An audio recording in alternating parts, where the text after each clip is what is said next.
같이 기도하겠습니다.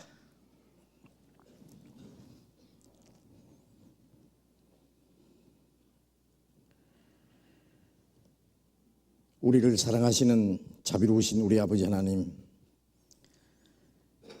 이 세상의 많은 사랑 가운데서 우리를 구별해 주시고 주님의 그 크신 사랑을 깨닫게 하시고 영원한 생명과 소망을 얻게 하시고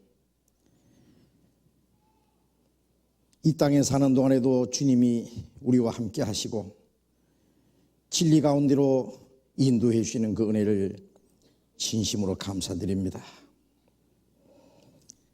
하나님이 작정하신 역사의 마지막 시대에 우리가 구원을 받은 것은 하나님의 거룩한 계획과 목적이 있는 줄로 믿습니다. 우리 주변에 아직도 이루어져 있는 수많은 불쌍한 영혼들, 저들에게 우리에게 주신 주님의 생명과 영광스러운 소망을 전할 수 있도록 주님이 친히 역사해 주시고 우리에게 주님의 생명으로, 주님의 은혜로, 주님의 사랑으로 더욱 충만히 채워주시옵소서. 이 땅에 우리의 나머지 생애가 주님 앞에 결코 헛되지 않기를 진심으로 원합니다. 멀잖아 다시 오시는 주님 그 영광 앞에 부끄러움이 없이 설 수 있도록 주님께서 함께 해 주시옵소서. 이번에 러시아와 이스라엘 그 특별한 지역에 복음을 전할 수 있는 기회를 주시고 무사히 전도 여행을 마치고 돌아오게 해주신 그 은혜를 감사드립니다.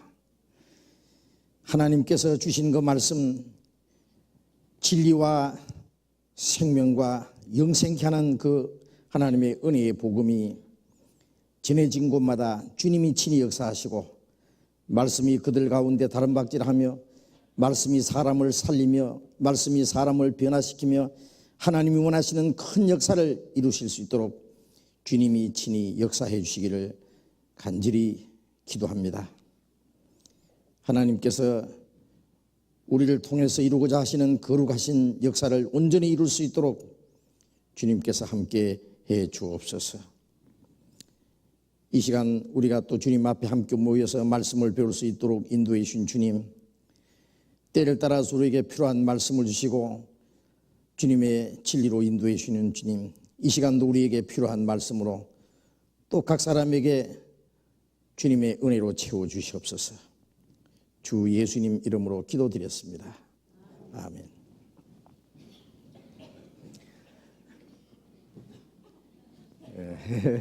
무사히 잘 다녀왔습니다. 2주간 꼭 걸렸는데요. 러시아와 이스라엘 전도 여행을 잘 마치고 돌아왔습니다. 서울교회 우리 형제 자매님들과 전국의 우리 형제 자매님들이 힘써서 기도해 주시라고 믿습니다. 다 기도하셨죠? 기도하는 사람 손 들어봐요. 다 기도를 했을 겁니다. 예? 정말 기도가 필요했습니다. 그리고 제가 가기 전에 저도 건강도 아주 안 좋았었는데 아주 건강도 다시 회복되고 아무 문제 없이 전도를 잘 했습니다. 하나님이 우리와 함께 계시고 역사하신다는 걸 이번에도 아주 확실히 경험을 했습니다. 다음 시간에 또 말씀을 드리겠지만은 궁금해 하실까봐 잠깐 소식을 좀 전해드리는데 그 소식보다 더 바쁜 소식이 있네요. 지금 서울 자동차 빼달랍니다. 서울 71고 627호 카니발 차량 이동 바랍니다. 그래서요. 자동차 카니발 627호 좀 급한 모양입니다. 좀 도와주십시오. 그래서 잠깐만 소식을 드리면은 이번에 제가 이제 저는 세 번째 러시아 모스크바에 가서 집회를 했는데 작년 정월에 그리고 금년 4월에 또 이번에 이렇게 세 차례 그 모스크바에서 집회를 했습니다. 지난 4월에서 집회했던 선교센터와 그 옆에 있는 러시아 교회당에서 집회를 했는데 아시다시피 이 러시아는 소련 공산주의 종주국의 무신론 두목이잖아요. 그리스도인들을 핍박하고 죽이고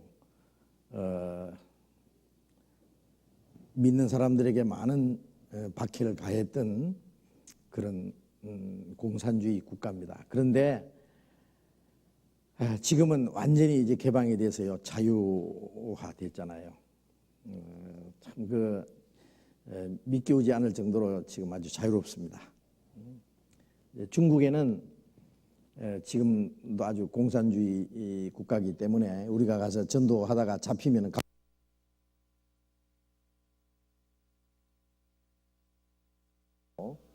활발하게 지금 전도를 하고 있습니다. 그런 가운데서도 복음이 전해지는 것도 하나님의 참 역사입니다. 그런데 러시아는 아무리 전도해도 잡아갈 사람 아무도 없어요. 자유롭게 일주일에 비행기가 5번씩이나 다닙니다. 우리 인천공항에서 모스크바까지 아주 직항 가요. 그만큼 많은 사람이 이제 한국에서도 왕래를 한다는 얘기입니다. 물론 러시아에는요 1000년 이상 된 기독교 역사가 있습니다. 지금도 곳곳에 아주 뾰족뾰족 하늘을 찌르듯 하는 정교회 교회당들이 동네마다 있고 크레므린 궁전 안에도 있고 크레므린 정문 앞에도 엄청나게 550년도 더 된 바실리 교회당이 있습니다. 그런데 이제 공산당 시절에 그거 때려 부시지 않고 둔 것이 참 기적 같은 얘기야. 그 사람들이 믿지 못하게 하면서도 그런 역사적 유물은 남겨두었답니다. 건물이 또 너무 웅장하고요 아름다우니까 그것은 아마 부시지 않고 놨던 것 같아요. 북한 같으면 다 때려 부시고 없잖아요. 교단. 지금 정교회당에 사람들이 모여서 미사를 하고 그건 러시아 정교회는 로만 캐토릭하고 마찬가지로 천주교입니다. 그런데 모여서 미사하고 뭐 아주 여러 가지 거룩한 종교 행사를 합니다만은 우리가 아는 대로 거기는 생명과 진리라는 것은 손톱만큼도 없어요. 예? 아무 생명이 없습니다. 절간에 다니는 거나 비슷해요. 그 가보면요 참 불쌍해요. 근데 그 말고 러시아와 그 구소련 여러 지역에요 이 복음이 전해져서요 구원받는 복음이 많은 사람들이 예수를 믿고 있습니다. 그리고 공산주의 박해 시대에서도요 전도하다가 순교당한 사람도 있고 또 지금도 우리와 같이 전도하는 그 러시아에 계신 바실리 목사라는 분은 전도하다가 2번이나 잡혀가서요 13년을 감옥살이를 했답니다. 지금도 막 우렁차게 나이가 지금 73이나 되시는 노인 목사님인데요 목소리가 얼마나 큰지 막 광야교회에서 외쳐요. 광야교회라는 건 교회당이 없어요. 그냥 전철역에서 막 사람도 모아놓고 막 계속 눈이 오나 비가 오나 막 계속 그래서 전도를 합니다.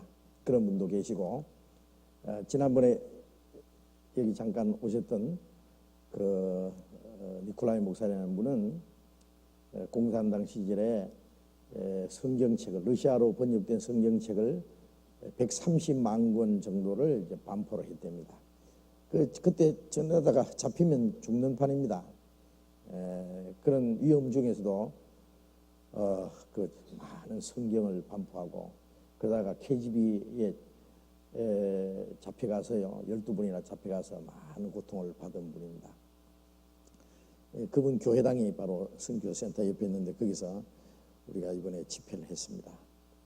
그리고 또 그 선교센터에서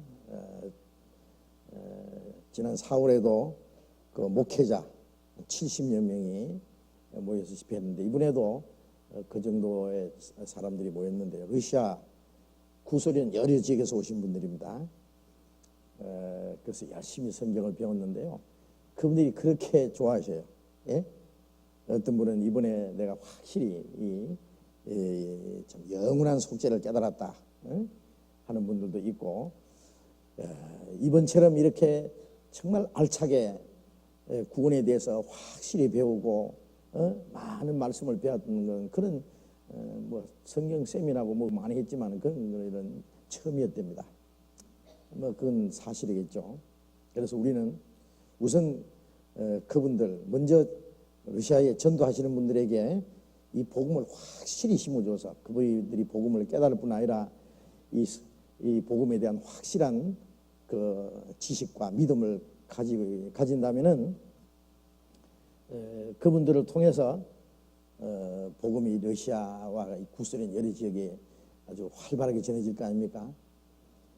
그런데 우리가 원하는 대로요, 그분들이 이 복음을 확실히 깨닫고 알고 그분들이 하는 말이 이제 우리가 이 복음을 전해야 된다고. 그전에는 어떻게 전도했는지 모르겠습니다만은 이제 우리가 확실히 어떻게 전도해야 될 것을 알았다고 그러세요. 그러면서 우리가 거기에 가서 지난번에도 집회했던 거 이번에 집회했던 것도 다 녹음을 해가지고 복사를 해서 여러 지역에 보내고 이제 그래서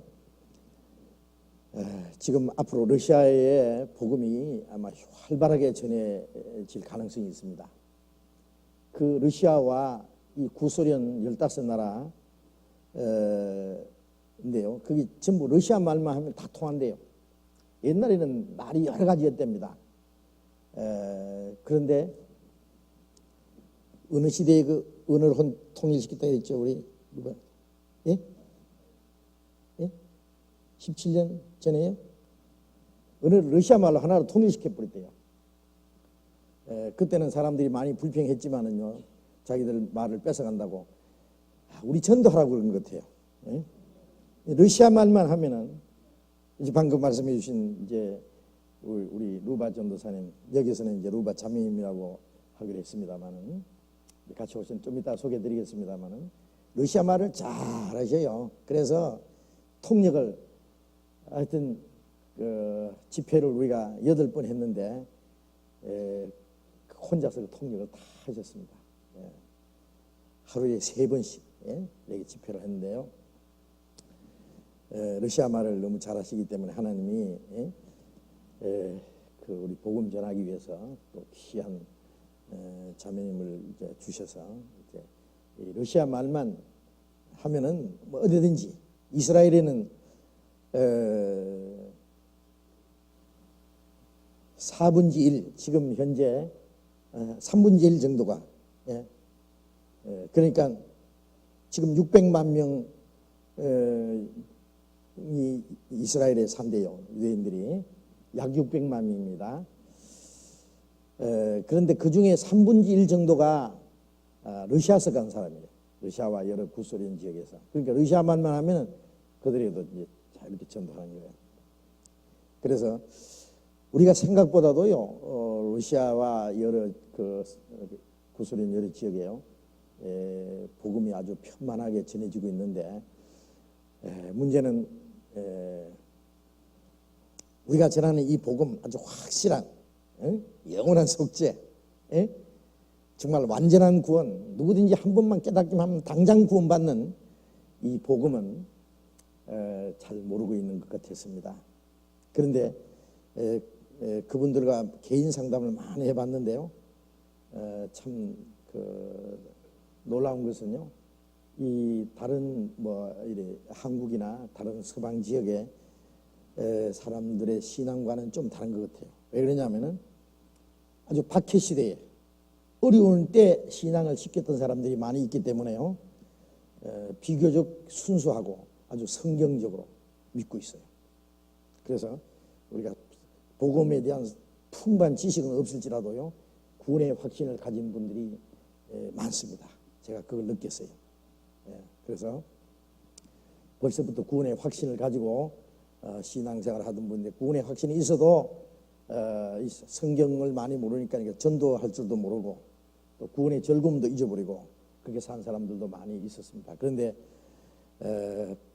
구원의 확신 없는 분들은 이번에 구원의 확신을 가졌을 거고, 구원을 받았어도 구원의 어떤 기쁨과 능력 이런 것들을 잃어버렸던 사람들이 이번에 아마 새로운 그런 복음으로 마음속에 더 풍성해지고 충만해지는 그런 기회가 되었으리라고 생각합니다. 이제 그분들이 계속 성경을 앞으로 배울 겁니다. 그러면 이제 그 여러 지역에 복음이 아주 힘있게 전해질 거예요. 거기에 목사님 한 분과 잠깐 교제를 했는데 뭐라고 하시느냐 하면요, 그분 이름은 또 베드로 목사예요. 아들도 베드로고 아버지도 베드로예요. 그런데 우리 이 복음을 자기도 이번에 너무너무 기뻤는데, 이 복음을 방송으로 막 러시아와 막 구소련에 이 방송으로 전했으면 좋겠는데 방법이 없겠느냐고 한번 연구해보자 그랬어요. 그래서 러시아 지역의 복음이 활발히 전해지라고 생각합니다. 그리고 또 우리와 같이 완전히 이제 같이 전도할 수 있는 우리 교회가 또 모스크바 한복판에 또 생겼어요. 여기에 우리 좀 이따 인사드리겠습니다만은 이호라 목사님과 사모님, 루바 자매님, 거기서 오랫동안 물론 이제 그 사할린에서 태어나셨고 또 저기 그 러시아에서 태어나셨어요. 이제 그쪽에서는 고려인이라 그럽니다. 우리는 한국말로는 한국인이라 그러겠지만 그게는 고려인, 코리안입니다. 고려인. 그런데 우리 이호라 목사님은 우리 말을 다 알아들으시는데 말을 잘 못하셔요. 한국말. 뭐 인사 같은 거 뭐 간단한 것은 하시는데 잘 못하셔요. 이번에 많이 배우고 가실 거예요 아마. 같이 오셨습니다 이번에. 왜냐하면 거기는 뭐 한국말을 사용할 일이 별로 없으니까요. 그래서 그런 것 같아요. 그런데 우리 루바 자매님은 잘 하십니다. 우리 말도 잘하시고 러시아 말도 잘하시고. 그래서 이제 또 같이 이제 또 사회 가시는 그 니콜라이 목사님이라고 지난번에 우리 학예 수양 때 잠깐 그 장기도 목사님하고 다녀가신 분인데 그 니콜라이 목사님 아니구나. 같은 니콜라이인데 헷갈려요. 이름이 같아가지고 그 니콜라이 목사님 같이 사회 가세요. 사회 가시는데 그분도 너무 좋으신 분이에요. 그분 이제 사모님도 이제 고려인입니다. 이제 같이 교회를 지금 맡아서 두 분이 하시다가 이제 이번에 한 3개월 동안 우리 이제 서울에 오셔서 같이 교제하고 같이 성경 배우고 이제 그러다가 이제 러시아에 가서 전도를 하실 겁니다. 활발하게. 이제 그분 니콜라이 목사님이 계시니까 다 맡겨놓고 오셨습니다. 오늘 같이 들어왔어요. 오후에. 그래서 그 교회가 러시아 교회지만은 우리하고 완전히 복음을 같이 해서 같이 계속 전도를 할 겁니다. 우리 교회입니다. 우리 교회. 미야 아드라스 미야. 무이 아드라스 미야. 이게 이제 러시아 말입니다. 저도 배웠어요. 이번에. 근데 우리는 한 가족이다. 우리는 그리스도 안에서 하나다. 그래요. 그 장기대 목사님이 매일 뭐 하루에도 몇 번씩 우리 아드라스미야 했더니 저절로 배워졌어요. 우리는 러시아 사람이나 이스라엘 사람이나 한국 사람이나 그 모든 걸 초월해서 그리스도 안에서 하나다. 그런 뜻입니다. 그래서 얼마나 즐거운지 모르겠어요. 그리고 이제 이스라엘에 가서요. 또 이제 갈릴리 그 바다 바로 옆에서 그 키부스에서 경영하는 호텔입니다. 메간 홀리데이 호텔이라고요.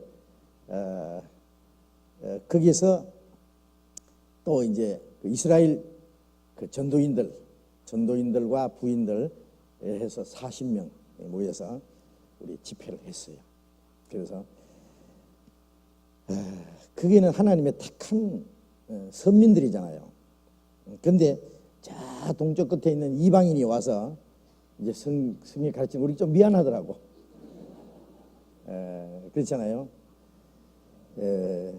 그런 사람들은 아브라함 자손이고 우리는 정말 그 이방인으로 여기 받던 건데 이제 그리스도 안에서 그래서 제가 이 얘기했어요. 멀리 있는 우리 이방인 가까이 있는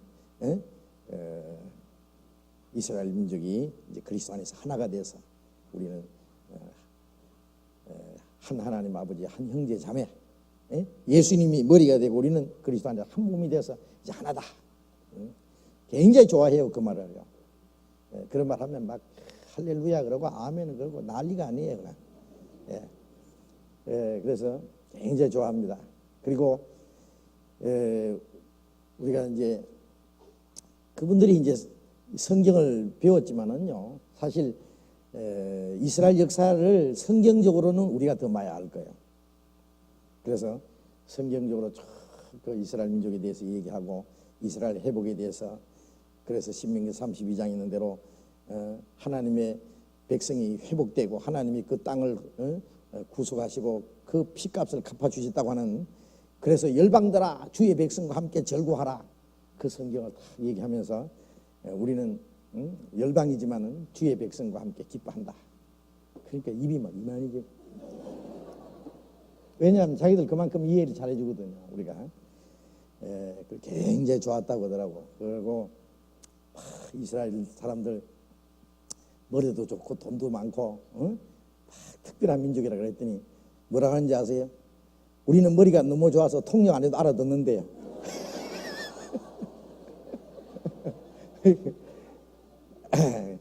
정말 그런지 모르겠어요. 그래도 통역은 해야 알아듣던데.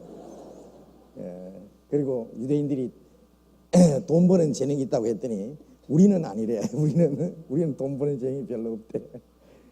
물론 그렇죠. 뭐 모든 사람이 다 뭐 그러겠어요. 이스라엘 백성들 가운데 그 돈 버는 재능 하나님 주신 것이지 모든 사람에게 돈 버는 재능 주신 건 아니잖아요. 그래서 이제 그런 얘기도 좀 하고 이제 그 복음을 막 자세히 얘기했어요. 복음을 굉장히 좋아해요. 그래서 나중에 저분들이 자기들이 다 아는 걸 얘기한다고 자존심은 상하지 않을까.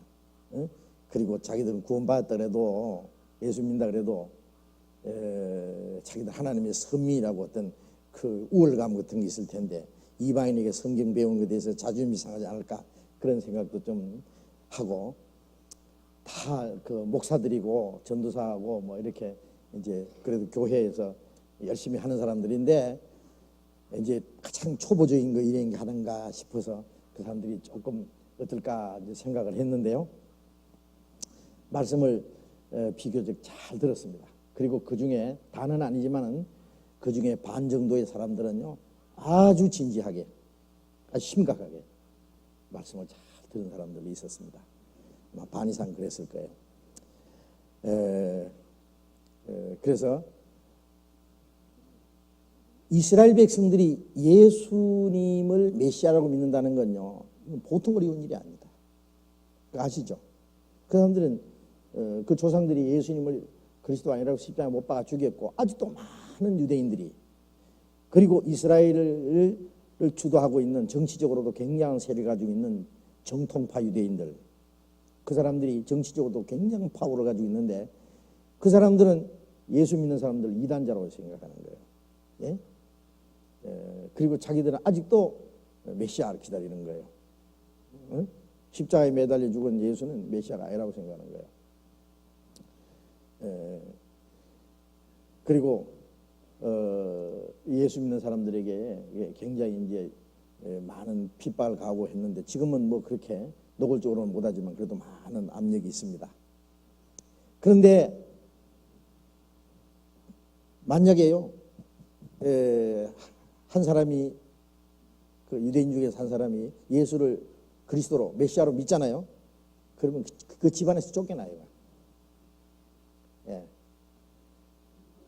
그리고 심한 경우에는요, 아주 호직에서 파내버린다는 식으로 쫓아내버리는 거예요. 그리고 상속도 다 뺏어가 버리고, 너 같은 거는 돈도 안 줘, 상속도 없어. 좋다, 아무것도 없어도 예수님만 있으면 된다. 예? 그래가지고 그 유대인들이 예수님을 메시아라고 믿는 것도 어려울 뿐 아니라 믿고 난 이후에 그들은 비장한 어떤 각오를 해야 돼요. 지금도 많은 사람들에게 자기 동족들에게요 핍박을 받고 따돌림 받고 소외되는 그런 일들이 있어요. 어떤 사람들은 예수를 믿어도 숨기고 믿는 사람도 있어요. 사업하는 사람들은요, 큰 사업하는 사람들은요, 자기가 예수를 믿는다 그러면요, 그 어떤 사업하는 클럽에서 완전히 쫓아내버려요. 그러니까 사업도 아무것도 할 수 없어요. 지금도 이제 그런 일들이 있습니다. 그래서 유대인들 그런 특별한 그런 위치에 있는 사람들은 아주 비밀리에 믿고 있습니다. 비밀리 모여도 비밀리에 모이고요. 제가 그런 얘기를 들었습니다. 그런데 지금 이스라엘 땅에요, 복음이 활발하게 전해지고 있어요. 그런데 물론 예수 믿는 사람들도 꽤 많은데, 뭐 그렇게 많지는 않지만은 꽤 있는데, 그런데 참 안타까운 거는 우리처럼 이렇게 순수하게 이 복음, 아주 단번에 구원을 받는 이 복음은 그들이 전하지 못하고 있는 것 같아요.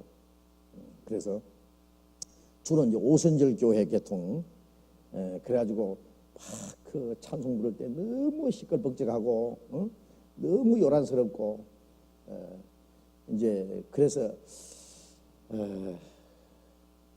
감정을 너무 이렇게 이제 충동시키니까 자기들의 상태를 잃어버리지 않을까 그렇게 염려를 했는데요. 그렇게 막 떠들썩하고 그러다가도요, 말씀 배우는 시간은 또 쭉 해가지고 그렇게 열심히 가요. 제가 이번에 이스라엘에서는 제가 그 목회자 수련회에서는 전체가 8번 집회 때 제가 4번 설교했나? 4번 설교하고, 그 다음에 목사님 2분이 가셨기 때문에, 그리고 또 교회 네 교회를 신방했는데, 그래서 제가 3번을 설교를 했습니다. 그래서 두 번 했나? 헷갈리네. 두 번 했나? 근데 하루에 3번 집회했는데 그 중에 2번 제가 설교했구나. 그런데 그분들이 그렇게 열심히 들어요. 설교하는데 우리말로 설교하면은 우리를 안내했던 그 목사님이 히브리어를 잘해요. 지금 히브리 대학에 지금 공부하는 분인데요. 그분이 히브리어로 하면은 그걸 듣고 또 러시아 말로 통역해요.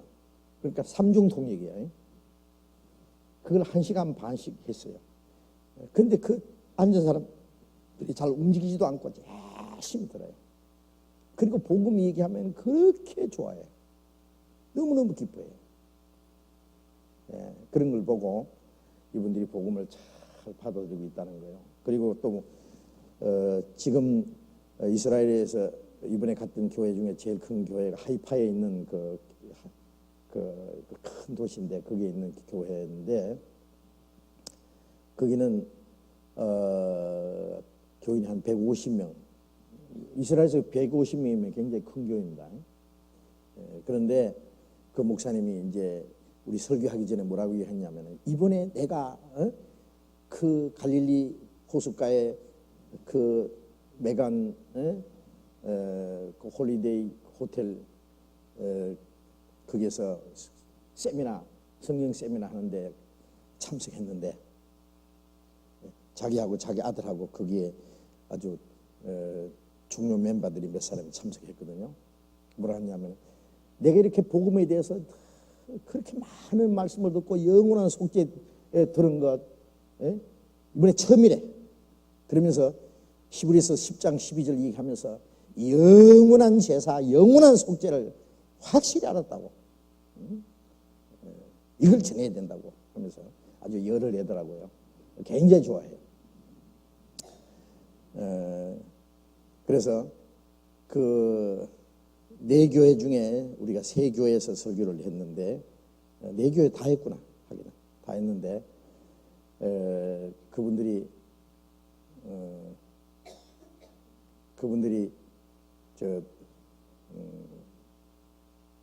자기가 듣고 깨달은 것에 대해서 간증을 해요.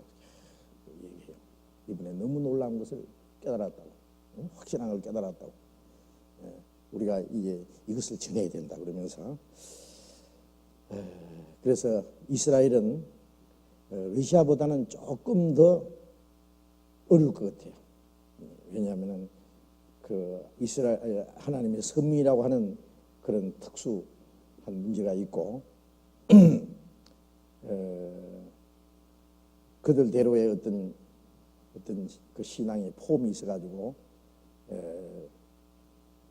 아까 말한 대로 막 너무 그냥 찬송 부를 때 막 악기 소리를 크게 내고 막 춤을 추다시피 하는데, 그게 저는 이해를 합니다. 이스라엘 사람들은요, 2000년 가까이 더 거슬러 올라가면은요, 기원전 586년에 바벨론에 의해서 이스라엘 왕국이 완전히 유다 왕국이 망할 때부터 시작하면 2600년 동안 그들은 진정한 기쁨과 평안이라는 걸 모르고 살았던 사람이에요. 그렇잖아요. 계속 600년간 강대국 짓밟히다가 서기 70년에 그나마 이스라엘 땅에서 쫓겨나서요, 전 세계에 뿔뿔이 흩어져 가는 곳마다 죽임을 당하고, 2차 대전 때는 600만 명이나 학살을 당하고요. 그들이 유태인 신분을 숨기고 구석구석에 숨어서 쫓겨다니면서 살았던 그 사람들이 무슨 평화가 있고 기쁨이 있겠어요. 언제 죽을지 모르는 그런 상황 속에서 그들이 그 땅에 돌아가서 정말 하나님이 그들에게 약속하신 땅을 차지했다고 하는 그 자체가 큰 기쁨이고, 그래서 제가 99년도에 그 이스라엘에 갔을 때는요, 독립기념일이었어요, 마침. 근데 그 솔로몬 성전이 있던 그 자리, 예수님 당시에는 그 헤롯의 성전, 헤롯이 중건했던 그 성전이, 예수님 시대에 있던 성전이, 그 다 솔로몬 성전은 BC 586년에 다 파괴되고, 그 다음에 예수님 시대에 있던 성전은 AD 70년에 다 불타버렸거든요. 그 서쪽 바깥 벽이 하나 남았어요. 그걸 이제 통곡의 벽이라고 해요. 그 통곡의 벽 앞에 가봤는데, 밤에요. 독립기념일에. 막 사람들이 남자 여자 할 것 없이 빡빡하게 모여가지고요, 막 횃불을 들고 막 우리 관광 순례 하는 것처럼 막 이 손을 잡고 막 뺑뺑 돌면서 막 춤을 추는데요, 대단해요. 너무 막 자기들이 국기를 막 흔들면서요. 그게 이해가 되는 것이, 그들은 2000년 동안 진정한 기쁨과 그 자유를, 평안을 모르고 살았거든요. 그 이스라엘 사람들을 만나면 인사가 샬롬입니다. 샬롬, 평화합니다. 한국 사람 만나면 뭐라고 해요? 아침 잡쌌습니까? 하도 못 먹어가지고. 가난할 때 하던 인사거든요. 혹시 굶었는가 싶어서. 저쪽에요, 남극에 가면은요, 남극인가 북극인가 그 추운 지방에는 인사가 코성하십니까? 그런데요. 왜냐하면 항상 춥기 때문에 코에 동사령이 걸려서 코가 잘 썩거든요. 그래서 코성하십니까? 이런 식으로. 그래 이제 저 유럽에서는요, 뭐 굿모닝 그러면 좋은 아침. 날씨가 안 좋으니까 항상 날씨에 대한 인사거든요.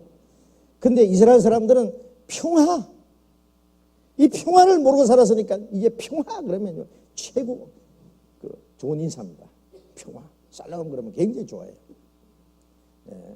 그래서 지금도 물론 그들이 땅을 차지했지만 얼마나 살벌한지요. 매일 테러가 일어나서요, 폭탄 테러가 나서요.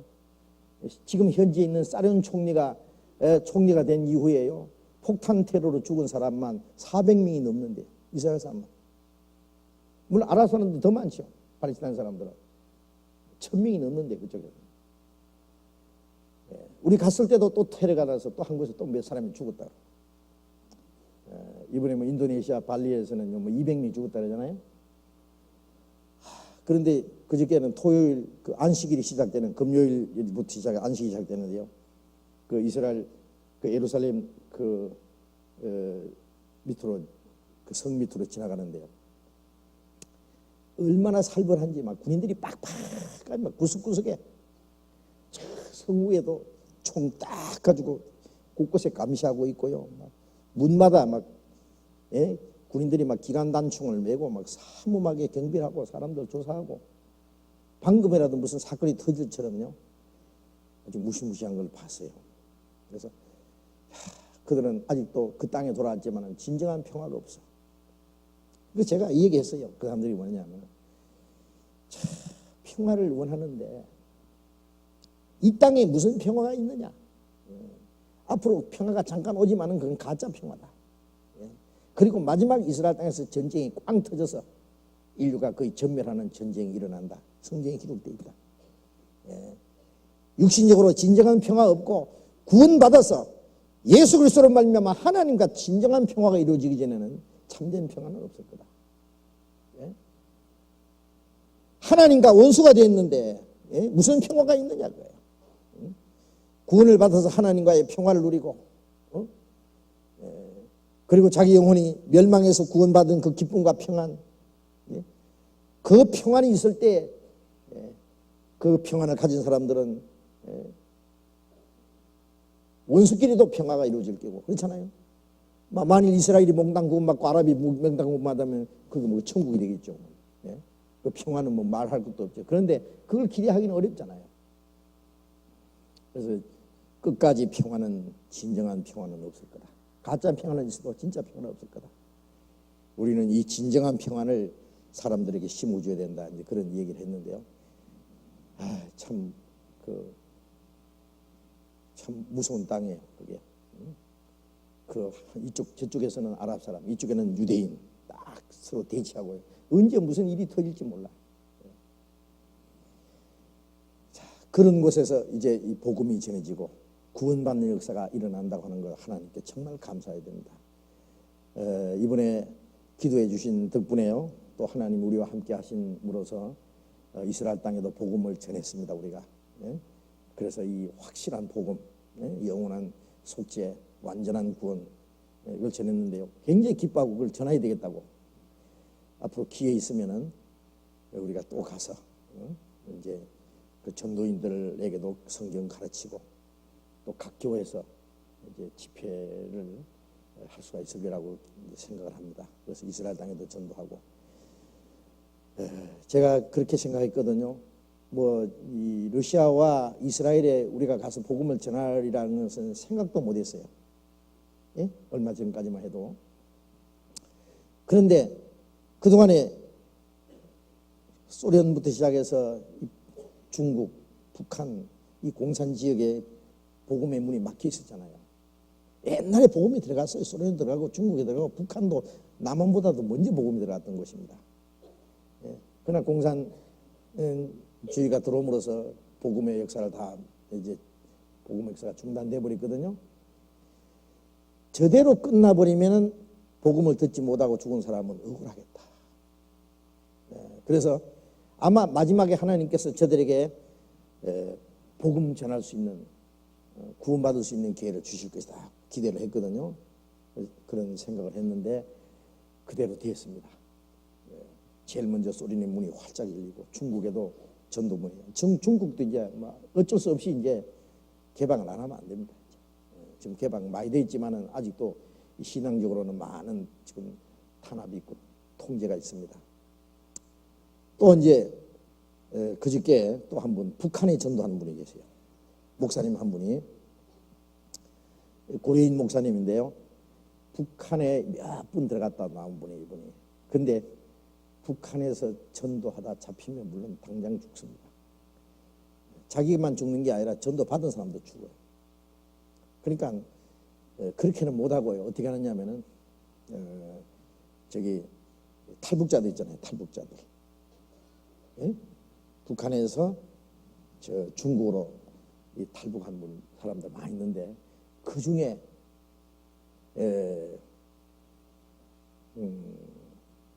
조선족이요. 물론 그분은 이제 중국에서 하는 조선족입니다. 그분이 이제 믿는 사람이 있어요. 예수 믿는 사람이 있는데, 산 속에다가 엄청이 큰, 산 깊은, 아무도 안 들어가는 깊은 산에다가 넓은 농장을 만들고, 목장을 만들어 놓고 탈북자들을 거기에 훈련을 시켜요. 이 목사님이 가서 기회 난 데로 그 가서 그분들이 성경을 가르쳐서 그분들을 북한에서 탈북해가지고 중국에 온 사람들이 성경을 배워가지고 다시 북한으로 들어가요. 다시 왜 들어가느냐? 이제 전도하러 가는 거예요. 아주 목 내놓고 가는 거예요. 그렇게 해서 북한에 지금 전도를 하고 있습니다. 그래서 북한에 지하교회가 있다고요. 그래서 그게 뭐 소를 러시아의 그 목사님이 지원해가지고 그분이 이제 지금 모스크바에 있으니까 왔다 갔다 해요. 가족들은 모스크바에 있는데 가족들을 데리고 들어가면 안 되니까. 물론 그 산 속에는 전기도 없고 아무것도 없어요. 그냥 원시적인 생활을 해요. 그러니까 아무도 못 들어가니까 잡아갈 사람도 없어. 응? 거기서 그리스도인들이 모여서 성경을 가르치고 복음. 우리 탭이 막 그 막에 가 있어요. 지금 벌써 책도 가 있고. 예? 탭을 우리 탭을요. 벌써 몇 세트가 가 있대요. 그게. 그 사람들 계속 성경을 배우고, 그럼 그걸 배워가지고 그 복음을 가지고 이제 북한에 다시 들어가요. 근데 이제 그때는 이제 죽음을 각오하고 들어가는 거예요. 그래서 그게 소가 지금 한 30마리, 한 40마리 정도 되는가. 근데 한 100마리 정도 되면 그게 사는 사람들에게 큰 도움이 되겠다 그래요. 한 마리 사는데 100불씩, 100불이면 소 한 마리, 중소를 하나 사면 됩니다. 송아지보다 조금 더 큰 거. 그래서 이제 앞으로 우리가 송아지도 좀 사줘야 될 것 같아요. 거기다가.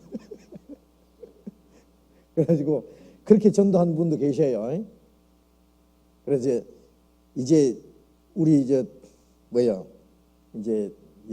철로도 연결되고 도로도 연결되잖아요. 그 왜 연결됩니까? 예? 북한에 가 장사하라고요? 복음 들어가라고. 틀림없이 북한에도 한번 복음이 전해지고, 예? 과거에 공산시에 있던 그곳에 복음이 활발히 전해지고, 예? 그리고 이제 이스라엘 땅으로 가면은 끝. 모든 것은 끝났다. 끝나는 게 그때는. 이제 우리는 마지막 시대에 사는 것이 틀림없습니다. 그래서 앞으로 계속 우리 특수 전도입니다. 하나님께서 러시아와 또 이스라엘 특별한 지역에 복음을 전할 수 있는 전도의 길을 열어주신 것에 대해서 너무 우리는 하나님께 감사를 합니다. 우리가 그래서 그 러시아와 이스라엘 전도를 위해서 지난번에 헌금도 많이 해주셨어요. 그래서 이번에 그곳에는 굉장히 경제적으로도 어려워요.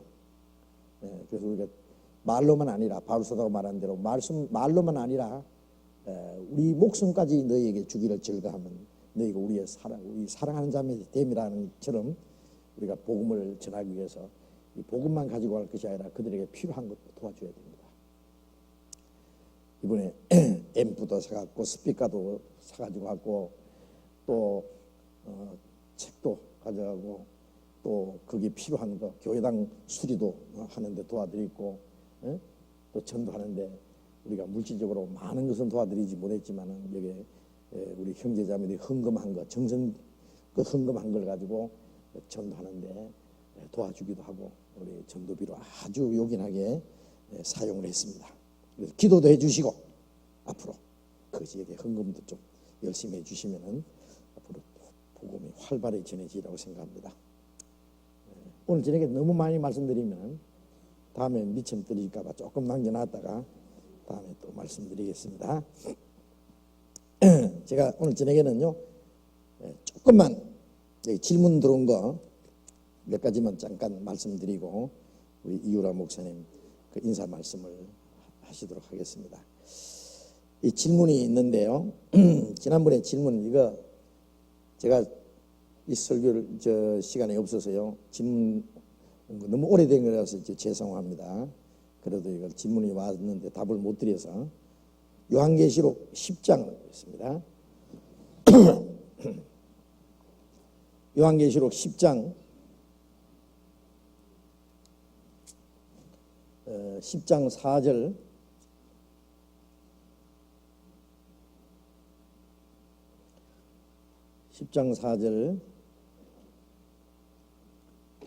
일곱 우레가 발할 때에 내가 기록하려고 하다가 곧 들으니 하늘에서 소리가 나서 말하기를 일곱 우레가 발한 것은 임봉하지 말고 기록하지 말라 하더라.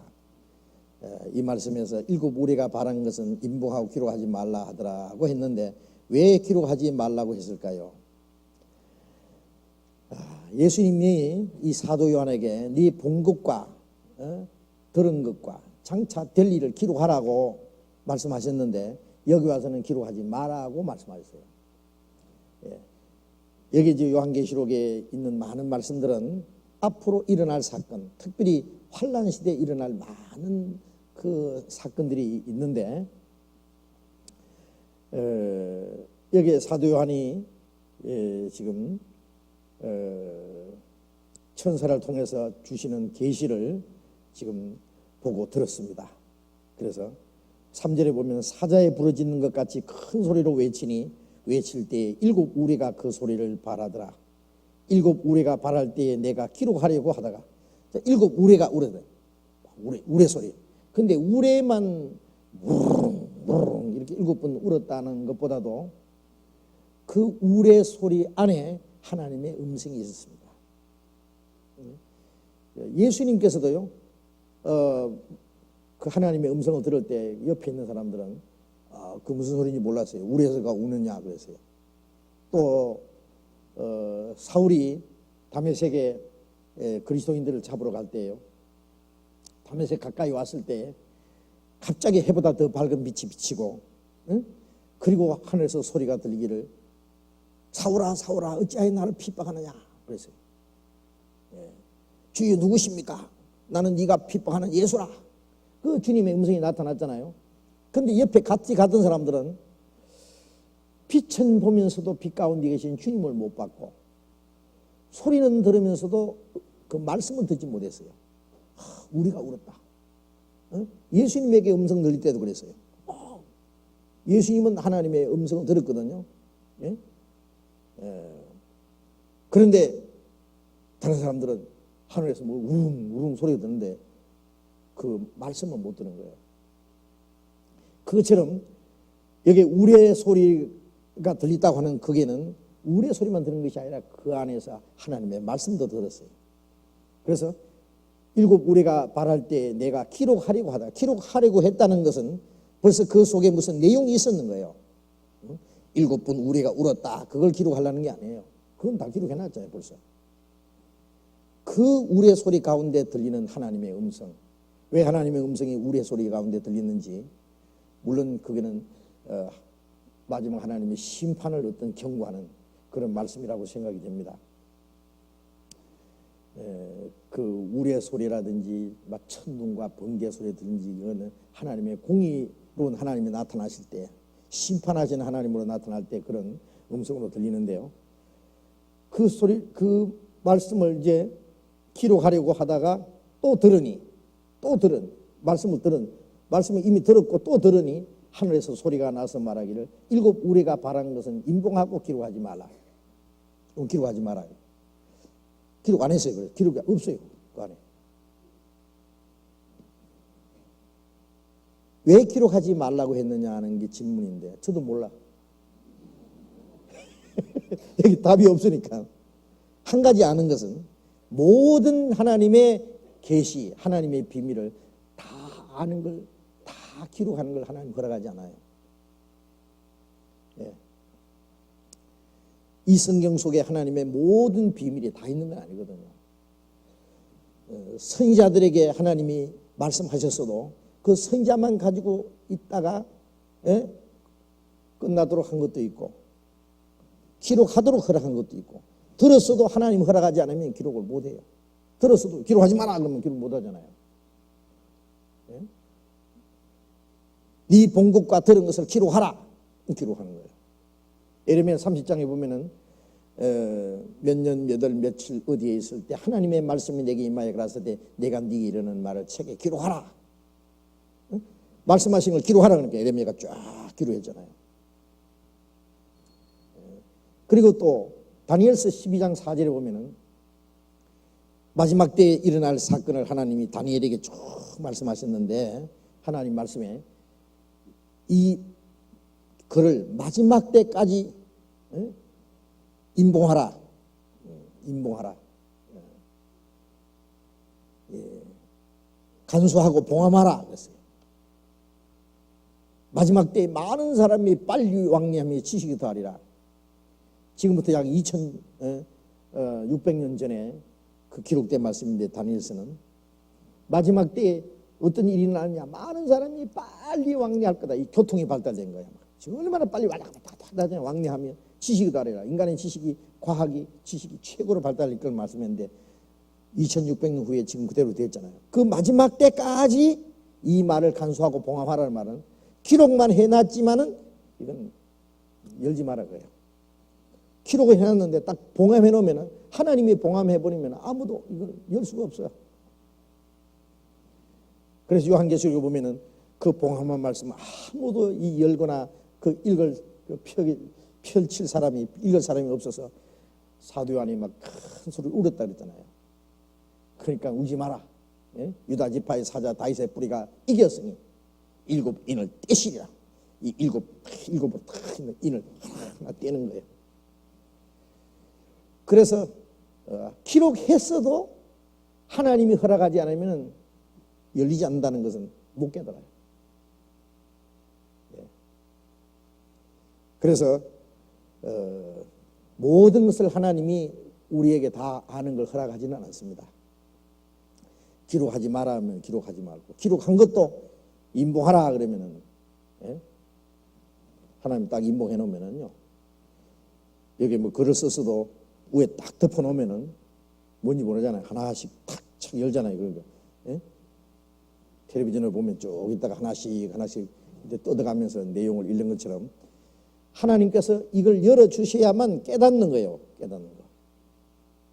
예. 그래 어떤 때가 되면은 또 임봉하지 마라 그런 말씀도 있거든요. 요한계시록 22장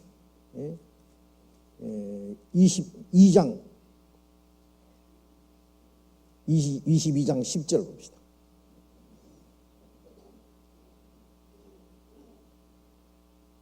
같이 읽어봅시다. 또 내게 말하되 이 책의 예언의 말씀을 임봉하지 말라. 때가 가까우니라. 자, 임봉했던 것이기 때문에 이제 임봉하지 마라 말은 열어라 그래요. 예? 이 책의 예언의 말씀을 이 요한계시록에 기록된 그 말씀을 임봉하지 말라. 때가 가까우니라. 그때가 되면 이제 열어줘요. 예. 그 하나님이 열어주실 때까지는 억지로 연락하면 안 됩니다. 억지로 풀다가 스스로 멸망에 빠진다고. 이 억지로 풀 일이 아니에요. 하나님이 깨닫게 해줘야 돼요. 그때까지는 가만히 놔둬야 돼요. 어떤 사람은 개인의 신앙에 따라서 이건 그 사람은 아직 알면 안 돼. 그럼 그 사람이 안 가르쳐줘요. 그 사람이 신앙이 성장하는 만큼 깨달아진 거죠. 개인적으로도.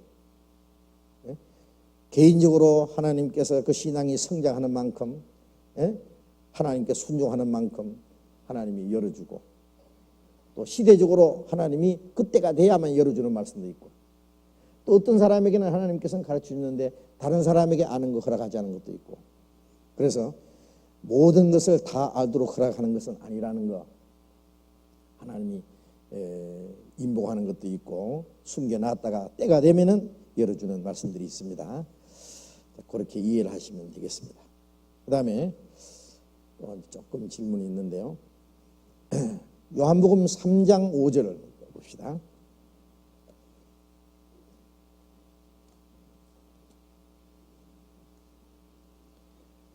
요한복음 3장 5절.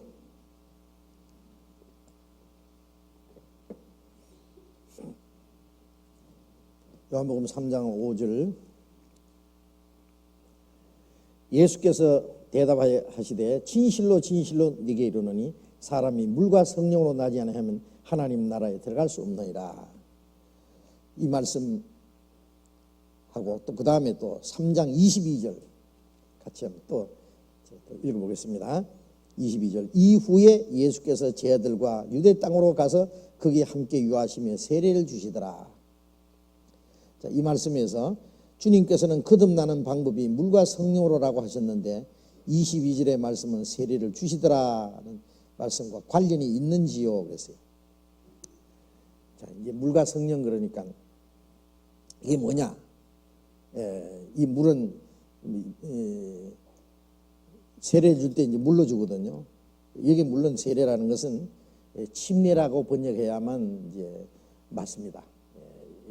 예수님이 요단강에서 침례받을 잠길 침자, 세례는 씻을 세자. 그러니까 이제 지금 세례 방법이 원래는 전부 천주교에서도 전부 침례를 줬어요. 그래서 옛날 그 성지순례 가 보면요, 옛날 천주교 있던 교회당들 옛날 막 한 1000년 전, 1500년 전 그 옛날 그보다 훨씬 이전 서기 300년 이후에 이제 천주교가라는 게 처음 이제 시작이 된 거예요. 이제 로마에서. 근데 처음에 옛날에 그 교회당들 세우는 거 보면은요, 침례탕이 있어요. 침례탕. 조만한 거. 그래서 사람이 이제 전도해가지고 믿으면은 거기서 당장 침례. 그래서 천주교에서도 침례를 줬어요. 성경에는 침례 하나밖에 없어요. 나중에 이제 약식 세례. 이제 환자가 죽기 전에 세례를 받아야 될 텐데, 침례를 받아야 될 텐데, 환자가 물에 들어가기 어렵잖아요. 그래서 고민한 거예요. 침례를 받기는 받아야 되겠는데, 그 사람 들어갈 수 있는 만큼 물통을 가져와가지고 팍 뽑으랬대, 이거. 위에서. 팍. 그러니까 되거든요. 그것도 완전히 장기긴 장기잖아요. 위에서 확 뽑으니까. 이제 그래서 이제 환자들에게는 많이 했대요. 나중에 환자 아닌 사람도 그렇게 한 거예요. 그러니까 나중에 뭐 한 통까지 필요 없다. 한 바가지만 하면 된다. 한 바가지도 필요 없다. 물방울만 떨어뜨리면 된다. 이래가지고요, 이 뿌린다는 말은 렌티조라는 말인데 이게 뿌린다. 이 웹티조라는 말은 잠근다, 담근다 그 뜻이에요. 그래서 이 침례를 영어로 웹티조 그럽니다. 잠근다, 담근다 이거든요. 이게 침례라는 건 완전히 잠겨야 돼요. 그래서 예수님이 요단강에서 왜 침례를 받았냐? 물에 완전히 들어가는 것은 예수님이 죽으시고 장사된 것이고, 물에서 올라온 것은 부활하는 거예요. 예수님 요단강에서 침례를 받고 물에 올라가시자마자 하늘 문이 열리고 성령이 비둘기같이 예수님에게 임하시면서 이는 내 사랑하는 아들이요 기뻐하는 자라고 말씀하셨잖아요. 이것은 장차 예수님이 세례하는, 내가 주님 앞에 가서 세례받을 때는 주님이 내게 어떻게 세례받으실랍니까? 그랬잖아요. 예수님은 죄가 없는 분이니까 예수님은 세례받을 필요가 없는 분인데, 예수님이 세례요한에게 침례를 받으신 것은 예수님은 죄인의 대표로서 예수님이 죽으시고 장사되고 부활하실 것을 가르치는 거예요. 예수님이 죽으시고 부활하심으로 하나님과 인간 사이에 그 맥혔던 하늘 문이 열리고 하나님의 성령이 인간에게 허락하시고, 이제 우리가 그 사실을 믿을 때 예수님이 죽으시고 부활하심으로 우리 죄를 영원히 사하시고 하나님과 화목이 이루어졌다는 사실 믿을 때, 그것을 믿게 해주시는 분이 성령이고, 그걸 믿을 때 성령이 그 사람에게 오셔서 하나님의 자녀라는 증거를 줘요. 그래서 로마서 8장 16절에 성령이 친히 우리 영으로 더불어 우리가 하나님의 자녀인 걸 증거하시나니, 로마서 8장 15절 16절을 보면 그런 말씀 있잖아요. 그래서 예수님에게 성령 나타난 것은 예수님을 위해서가 아니라 우리를 위해서, 믿는 우리를 위해서예요. 그래서 예수님은 요단강에서 침례를 받으셨고, 또 예수님이 세례를 주신 것이 아니라 그 앞에 보면 제자들이 4장 1절에 보면은 예수의 제자를 삼고 세례를 주는 것이 요한보다 많다는 말을 바리새인들이 들은 줄 주께서 하시니라. 예수께서 친히 세례를 주신 것이 아니요 제자들이 준 것이야. 예수님이 허락하셔서 제자들이 준 거예요. 그리고 또 3장 23절에 보면은 요한도 살렘 가까운 에논에서 세례를 주니 거기에 물들이 많음이라 사람들이 와서 세례를 받더라. 이 이스라엘 땅에는 이 물이 많은 곳이 별로 없어요. 옛날부터 그래요.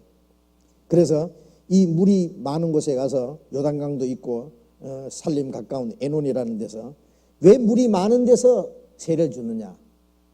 물에 들어가야 되니까 그래요. 물에 들어가야 돼요.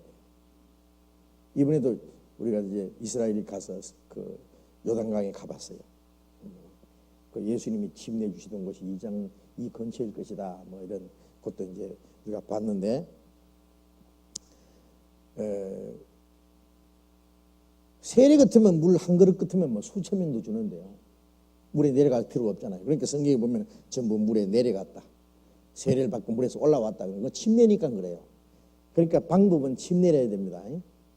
이 세례는 안 하면 안 하면 모르지만은 세례식을 하려면 세례는 주님의 명령이니까 반드시 해야 돼요. 구원 안 받은 사람은 뭐 받아도 소용없고, 구원받은 사람이 나는 주님과 함께 죽었고 장사되고 내가 주님과 함께 살아났다, 새 삶을 살아났다, 그걸 하나님과 사람 앞에 신앙 고백하는 것이 이제 침례거든요. 그 방법이 중요해요. 물을 빵을 떨어뜨려 가지고 어떻게 장사 지냅니까? 안 되죠. 근데 이제 준 질문 내용은 그것보다도 물과 성령으로 거듭나야 된다고 했는데, 이 물로 세례 주는 거하고 예수님이 말씀하신 물하고 무슨 연관이 있느냐, 그런 얘기입니다. 그런 질문인데 관계가 있어요. 그러나 어떤 사람 말한 대로 물은 세례 받는 거고 성령은 기도하다가 화끈한 거 받는 거고, 그건 물론 아닙니다. 그러니까 물과 성령으로 거듭나지 않아야 하면은 하나님 나라에 들어갈 수 없느니라고 하는 요한복음 3장 5절에 있는 말씀은 아주 중요한 내용이 담겨 있는데, 물은 뭘 가르치냐면은요, 홍수로 하나님이 물로 세상을 심판했잖아요. 그러니까 공의로운 심판입니다. 물은 하나님의 공의를 가르쳐요. 물은 아래로 내려가는 거잖아요. 물은 차가운 거잖아요. 성질이. 율법은 사람을, 죄인을 죽이는 거예요. 율법은 아주 차가운 거예요. 냉정한 거예요. 이거는 용서가 없어요. 하나님의 율법은, 공의는 하나님의 율법에 표현한 건데 죄인에게 잔인하게 심판하는 거예요. 이스라엘 백성들이 애굽에서 나올 때에 이스라엘 민족은 홍해를 통과했어요. 육지같이 건너는데 뒤에 애굽 군대 따라올 때 홍해로 다 죽여버렸잖아요. 그런데 베드로전서 3장 20절에 보면은 노아 때 홍수로 하나님이 심판한 걸 갖다 세례라고 말했고, 그래서 베드로전서 3장 21절에 보면은 물은 예수 그리스도의 부활하심으로 너희를 구원하는 편이고 세례라 그랬거든요. 그래서 홍수 때 그 물도 세례라 그랬고, 또 고린도전서 10장에 보면은 이스라엘 민족이 바다를 통과했다, 바다 가운데 지나면서 세례를 받았다 그랬는데 그 홍해를 통과한 것도 세례예요. 애국 군대가 물에 빠져 죽은 것도 하나님의 공의로운 심판이에요. 그러니까 그 물이라고 하는 게 중요합니다. 물은 하나님의 공의를 표현하는 겁니다. 물은, 하나님의 공의는 죄인을 죽이는 거예요. 죄 삭은 사망이다. 그건 하나님의 공의예요. 그 다음에 물 반대는 뭐예요? 불. 물은 내려가는 거고 불은 올라가는 거고, 물은 차가운 것이고 불은 뜨거운 거예요. 그렇죠? 그래서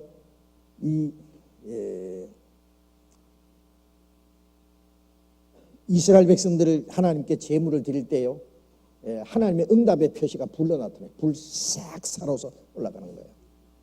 하나님의 응답의 표시예요. 그래서 아벨이 양을 잡아서 죽여서 제사 드렸죠. 하늘에서 불이 내려와서 싹 살아 올라갔어요. 하나님의 응답의 표시요. 그래서 아벨이 하나님 앞에 의롭다 함 받았다, 하나님 받아줬다 그래요.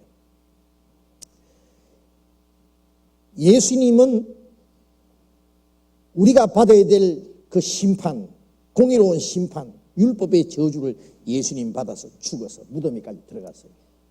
그게 무리예요. 예? 한 사람이 모든 사람을 대신하여 죽었으니 모든 사람이 죽은 것이다. 예수님 안에서 홍수 때는 모든 사람을 다 죽였지만은 예수님은 한 사람 안에 모든 사람을 죽여버린 거예요. 그래서 예수님이 죽으신 것이 모든 사람이 죽은 거다. 예수님 죽은 것이 모든 사람이 받을 심판이 그거 끝난 거예요. 다 이뤘다 할 때 그거 끝난 거예요. 다 갚은 거예요. 그죠? 그게 공의로운 심판입니다.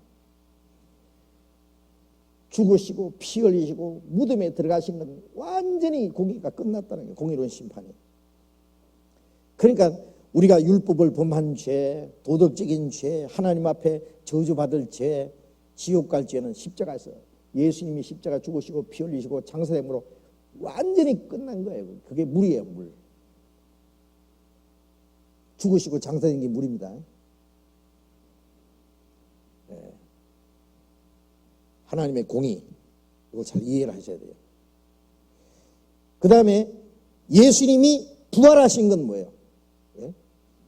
육신은 죽임을 당하시고 영으로는 살리심 받았으니 공의로운 하나님의 공의 앞에서 죽으시고 하나님의 사랑 안에서 살렸어요. 하나님의 영으로 살린 거예요. 성령의 능력으로 살린 거예요. 그것이 성령입니다. 성령. 그러니까 예수님의 죽음이 물이고 부활이 성령이에요. 물과 성령이라는 건 예수님의 죽음과 부활을 가르쳐요. 그래서 베드로전서 1장을 찾아봅시다. 베드로전서 1장 3절.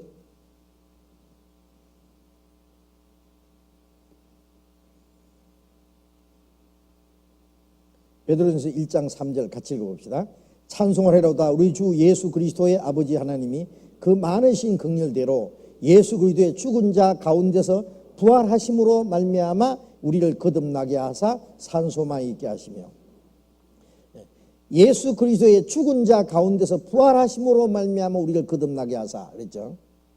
자, 예수님은 요한복음 3장 5절에는 물과 성령으로 거듭나야 된다 그랬고 여기서는 예수님의 죽으심과 부활하심으로 거듭났다 그랬죠.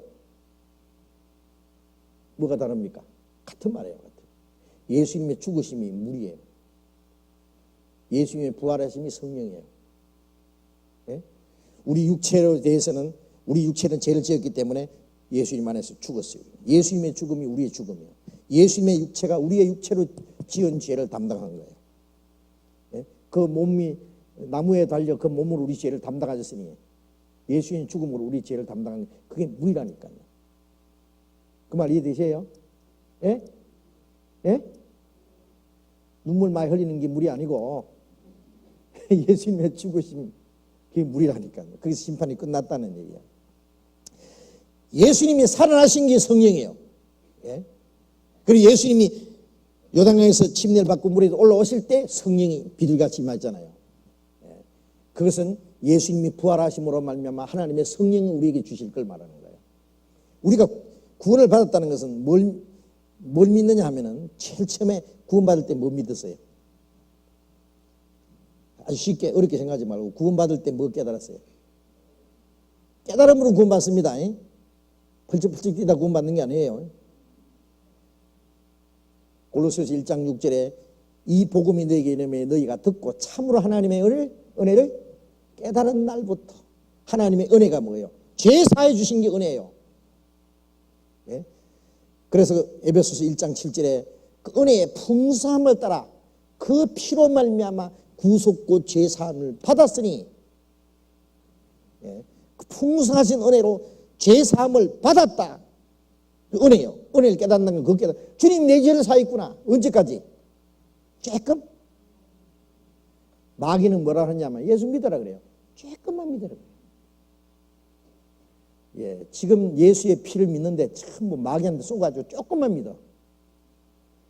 그러니까 지난 죄는 예수님의 피가 사고 앞으로 지을 죄는 자기 눈물이 사는 줄 알아. 예? 예수님이 죄 사했습니까? 사했죠. 앞으로 죄 지으면 어떡해요? 눈물 흘려야죠. 그래서 사해진대요. 눈물요 한 동이 흘려도 죄는 털끔하면 나눠주죠. 눈물 많이 흘려도 죄를 씻지 못하니 나의 죄를 씻기는 예수의 피밖에 없네. 지난 죄나 앞으로 지을 죄나 죽을 때까지 지을 죄나 예수님의 피가 영원히 단번에 산 거예요. 그렇죠? 그거 아니면 구원 아닙니다. 저도 10년 동안 예수님이 우리 위해서 십자가 죽으셨다는 거 막 다 알고 신학교에서 배우고 설교 다 했어요. 그런데 구원 못 받았거든요. 영원히 죄 사해 주신 거 믿을 때 그게 구원이에요. 왜? 조금 믿는 건 예수 믿는 게 아니에요. 그게. 그렇잖아요. 완전히 믿어야 돼. 완전. 영원한 속죄가 아니면 완전 구원이 아니에요. 그래서 그 은혜를 깨달았다는 것은 예수님이 죄 사해 주셨다는 거 그거 깨달았다. 그거예요. 그거 깨달을 때예요. 그게 구원인지 거듭나는지 몰라도 그게 구원이에요. 영원히 죄 사해 주신 거 믿으면 지옥 갈래야 갈 수가 없어. 지옥 갈 미천이 끝났는데 왜 가? 지옥 안 가면 갈 데가 천국밖에 없어. 예? 그런데 그거 믿을 때에 성령이 오셨어요. 그렇습니까? 우리에게 주신 성령으로 하나님이 우리에게 주신 은혜를 깨닫게 알게 하려 합니다. 하나님의 은혜를 깨닫고 알 때 성령이 있어요. 성령이 무슨 영이 뭐냐? 부활의 영이에요. 부활의 생명이에요. 성령 받았단 말이나 그리스도가 내 안에 오셨단 말이나 똑같은 말이에요. 예?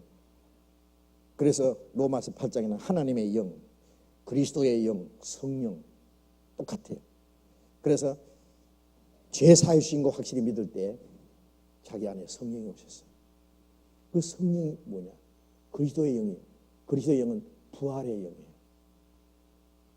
다시는 죽을 수 없는 죄와 상관없이 그 부활의 영이 내 안에 계셔.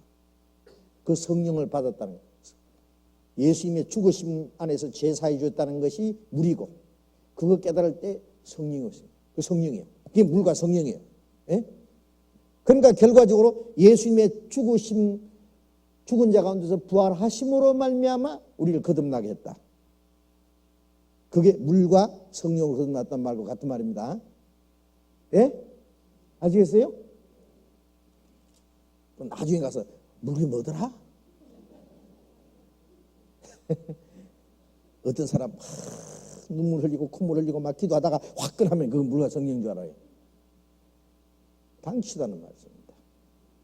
베드로전서 1장 23절 봅시다. 베드로전서 1장 23절. 1장 23절 같이 읽어봅시다. 너희가 거듭난 것이 썩어지를 씨로 된 것이 아니요 썩지 아니할 씨로 된 것이니 하나님의 살아있고 항상 있는 말씀으로 되었느니라. 너희가 거듭난 것이 이제 거듭난 사람에게 한 말입니다. 베드로전서 1장 3절에도 물과 예수님의 죽음과 부활하심으로 거듭나게 하셨다 그랬고 여기에 너희가 거듭난 것이 살아있고 항상 있는 말씀으로 거듭났다 그랬죠. 그리고 25절에는 주의 말씀은 새돌이 있도다 했으니 너희에게 전한 복음이 곧 이 말씀이라. 말씀 무슨 말씀? 복음의 말씀.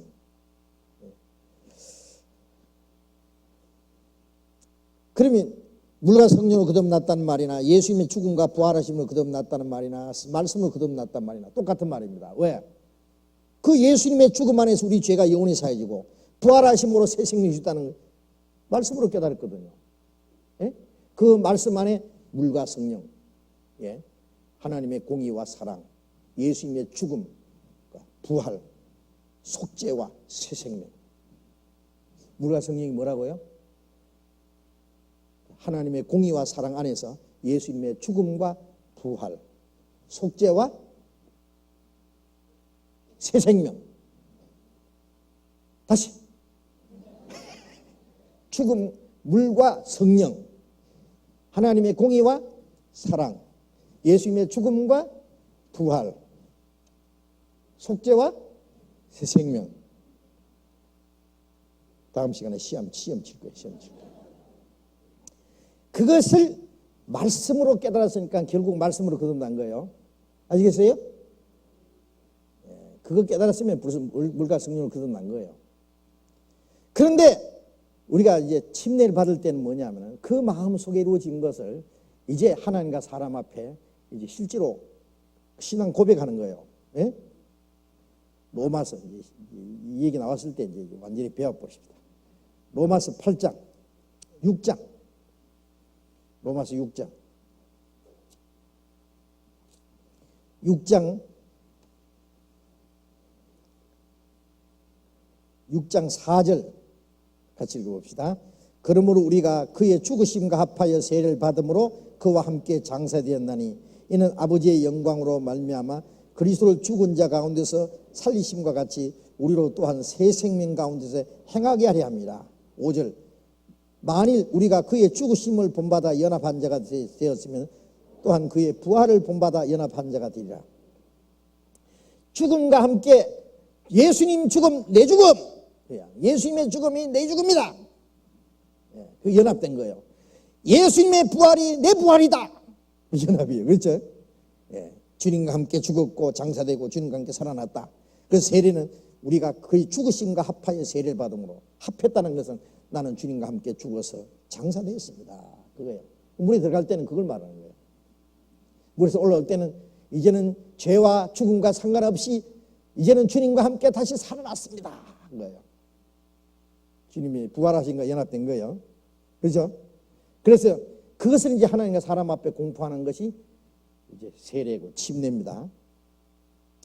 그런데 구원 안 받은 사람은 침례 100번 받아도 소용없어요.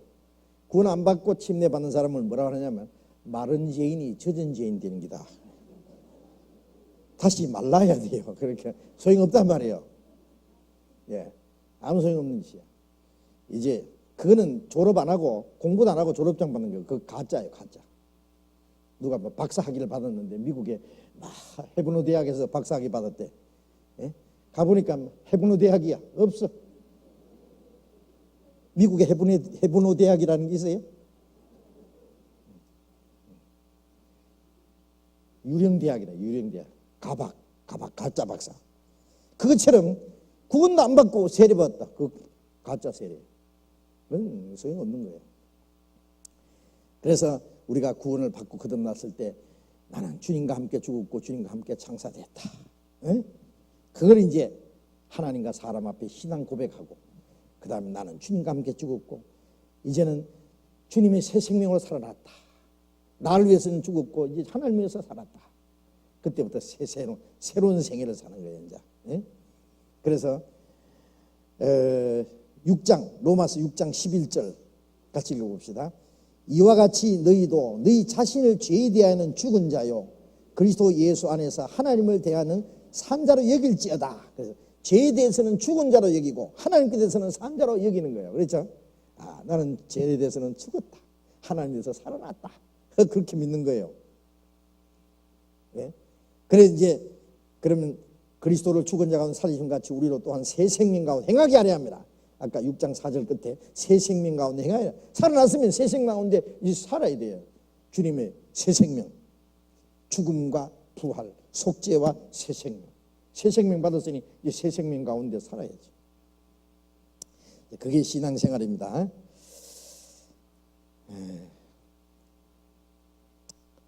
그만 얘기해야 되겠어요.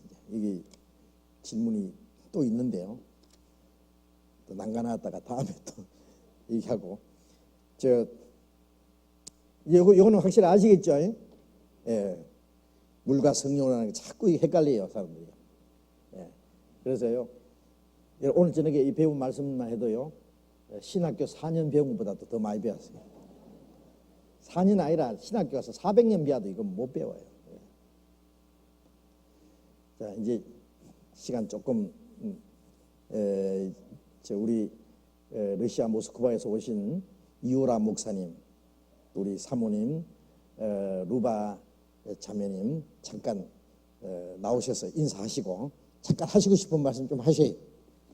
예? 나오십시오.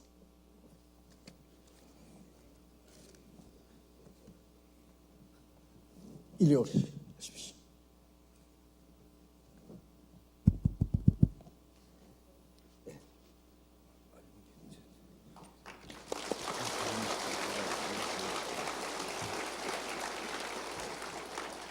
Аллилуйя! Бог любит вас. Я приветствую с любовью Иисуса Христа. 하나님이 당신을 사랑합니다. 예수 이름으로 환영합니다. Я благодарю Господа, что Он дал возможность нам вместе возвестить Господу нашему Иисусу Христу служение. 하나님께 감사를 드립니다. 이렇게 다 같이 모여서 같이 하나님께 영광을 돌리는 시간을 주셨습니다. Я также очень благодарен вам, что, несмотря на такой уже поздний час, вы внимательно слушаете Слово Божье. 그리고 더 감사한 것은 이렇게 늦은 시간에 다 모여서 이렇게 열심히 하나님 말씀을 듣는 것을 감사드립니다. И я верю, что Господь благословит вас, благословит ваши семьи также. 하나님이 당신들과 가족을 다 축복하실 것을 믿습니다. Как уже пастор Ян представил, что я пастор Московской церкви Ли Юлий. 저는 모스크바의 교회 담임 목사님 이유리입니다. Вы знаете, мне неудобно, что я с вами беседую через переводчика. 그러나 미안한 것은 제가 통역을 통해서 당신들하고 이렇게 대화하는 것이 되게 미안합니다. Потому что и у вас, и у меня течет одна кровь. 왜냐하면 당신과 저의 핏줄에 똑같은 피가 흘리고 있습니다. Мы с вами соотечественники. 우린 똑같은 고향. И мне неудобно, что я не могу с вами напрямую, без переводчика, общаться. 그래서 제가 통역 없이 당신들하고 이렇게 바로 대화하지 못하는 것을 되게 미안하게 생각합니다. Но для Господа нет ничего невозможного. И я думаю, что придет время, когда я с вами напрямую могу беседовать о Слове Божьем.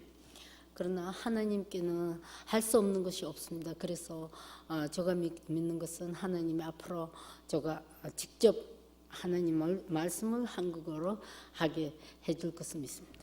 Я уже пасторствую с 96 года. 저는 96년부터 목회를 하고 있습니다. В 2001 году я был в вашей церкви и первый раз встретился с пастором Яном.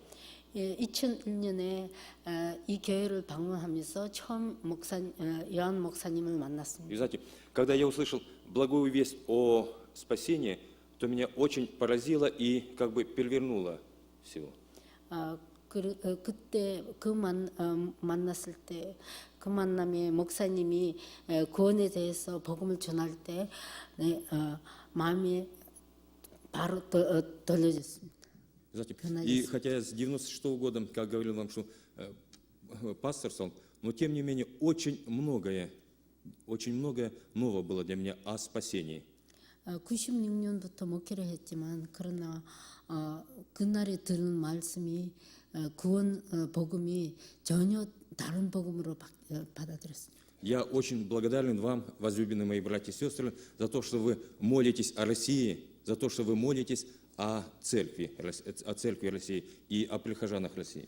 церкви. 사랑하는 여러분들이 우리 러시아에 위해서 기도하고 우리 교회 러시아에 있는 교회에 위해서 기도하는 것을 대단히 감사드립니다. И благодаря вашим горячим молитвам я стою перед вами и вместе с вами возношу Господу служение. 당신들 뜨거운 기도 통해서 제가 이 자리에 서서 당신들에게 지금 말씀을 전하고 있습니다. Вы знаете, в России очень много верующих, но когда побеседуешь с ними о спасении, то очень многие люди не знают даже, получили спасение или нет, попадут в Царство Божие или нет. И знаете, и когда-то я был таким же до встречи с пастором Иоанном. 러시아에 믿는 자들은 많이 있지만 그러나 구원에 대해서 확실히 아는 분들은 그렇게 많이 없습니다. 저도 요한 목사님하고 만나기 전에는 저도 확실히 구원에 대해서는 몰랐습니다. И, конечно, я прошу вас, чтобы вы как можно больше молились о России и о верующих в России. 그래서 제가 부탁하는 것은 여러분들이 더욱 많이 러시아에 위해서 기도를 부탁합니다. И я очень благодарен вам, что вы посылаете в Россию пасторов, миссионеров, для того, чтобы они распространяли по России благую весть о спасении. 또 감사하는 것은 이렇게 러시아까지 선교사들을 보내서 우리 러시아에 복음을 전하게 하는 것을 감사드립니다. Я действительно очень рад, что стою перед вами недостойный и беседую с вами о Слове Божьем. 부족한 저가 당신들 앞에 서서 이렇게 하나님 말씀을 전하는 것을 당신들에게 감사드립니다. Да благословит нас Господь. 하나님이 당신들을 축복하기를 원합니다. 감사합니다. 감사합니다.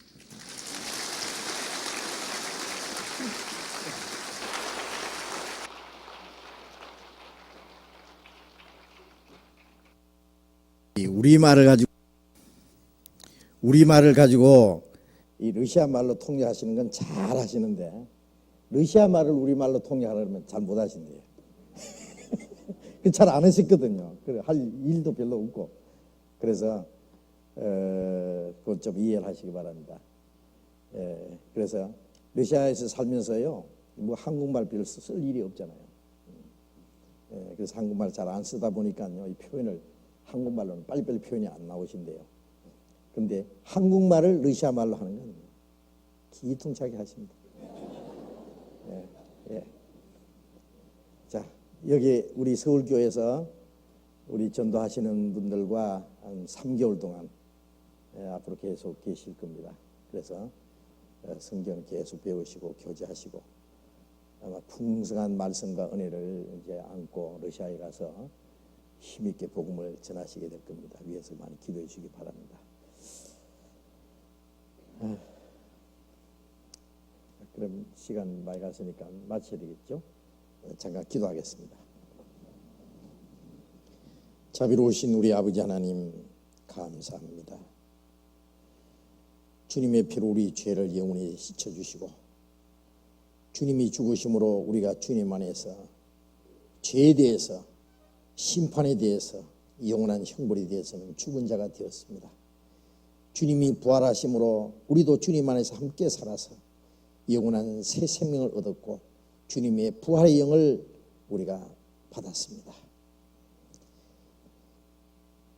주님의 죽으심과 부활하심 우리를 거듭나게 하시고 산 소망 있게 하시고 우리를 거룩한 하나님의 자녀로 삼아주셨습니다. 이제 이 땅에는 진정한 소망도 행복도 없다는 것을 압니다.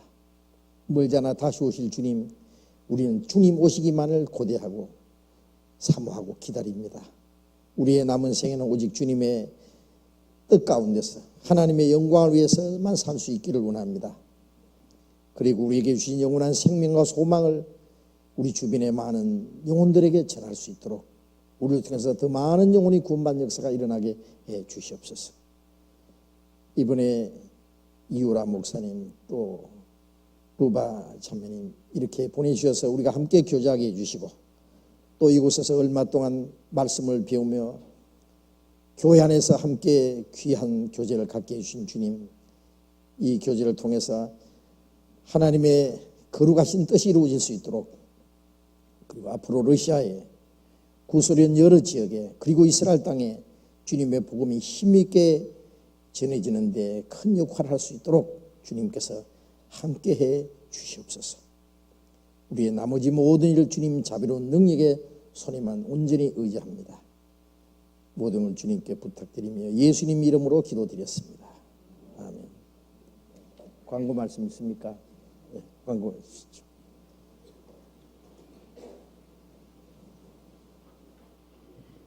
이유라 목사님, 루바 자매님, 스바시바. 감사하다는 말입니다. 그게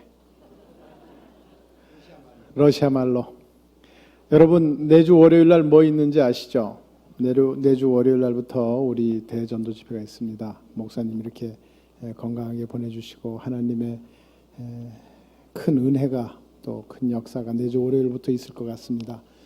전원 이미 여러 차례 광고를 했습니다마는 내주 위해서 기도해 주시고 전도하실 분들 미리미리 상의해 주시기 꼭 좀 부탁드립니다. 저녁 식사를 교회에서 대접을 합니다. 그러니까 안심하시고 좀 미리 와서 식사도 하시고 시간을 특별하게 내지 않으면은 올 수가 없습니다. 시간 나면 온다고 생각하면 올 수가 없습니다. 그래서 딱 결심을 하고 오셔야 됩니다. 그래서 내주의 전원 저기 하도록 다시 한번 마음을 굳게 하시고요. 그리고 이번 토요일 날은 그동안 한 2년간에 걸쳐서 우리 사랑하는 대전교회 형제들이 힘만껏 자기들 교회를 졌습니다. 그래서 우리가 입당식 하는데 가겠습니다. 토요일 날 한 10시쯤에서 출발할 테니까요. 버스도 가고 또 봉고차도 가고 할 테니까 많이 참여해 주십시오. 광고 마치겠습니다.